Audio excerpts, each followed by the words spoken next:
Image ক্লিনিকের সঙ্গে সম্পর্ক আমার একটু অন্যরকম, কারণ দেবশ্রীর সঙ্গে একটি বিশেষ সূত্রে আমার আলাপ হয় এবং ও আমার অত্যন্ত প্রিয় মানুষ। আমি অত্যন্ত স্নেহ করি ওকে।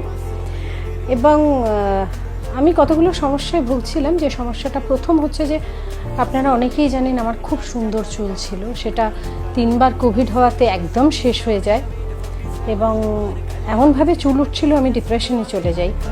এবং তার সঙ্গে আমার স্কিনটাও দীর্ঘদিন ধরে, যেহেতু 28 বছর অভিনয় জীবন, এত আলোর মধ্যে এত পলিউশনে কাজ করছি, স্কিনটাও আস্তে আস্তে আস্তে আস্তে বয়সের সঙ্গে সঙ্গে অনেকটাই ড্রাই হচ্ছিল আর কি।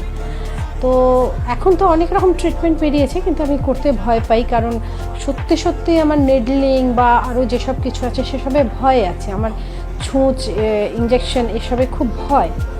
তো আমি যখন এসে ওকে বলি, তখন ও বলে যে তোমার এত কিছুর দরকার নেই, কারণ তোমার এখনো পর্যন্ত যা আছে, যেভাবে তুমি আছো, তাতে তোমার কিছুই লাগবে না বলে কিছু জিনিসও আমাকে সাজেস্ট করে এবং চুলের জন্য আমাকে কিছু প্রোডাক্টস দেয়, ওষুধপত্র দেয় এবং খুব যত্ন নিয়ে যেটুকু আমার দরকার, আমার স্কিনের জন্য, আমার চুলের জন্য যেটুকু দরকার, সেটুকু খুব যত্ন সহকারে আমাকে প্রোভাইড করে। এবং এখানে এলে আমার এমন একটা ফিল হয়, আমার মনে হয় না আমি কোনো ক্লিনিকে এসেছি বা আলাদা কোনো জায়গা। আমার ভীষণ একান্ত অনুভব হয় এই জায়গাটাকে।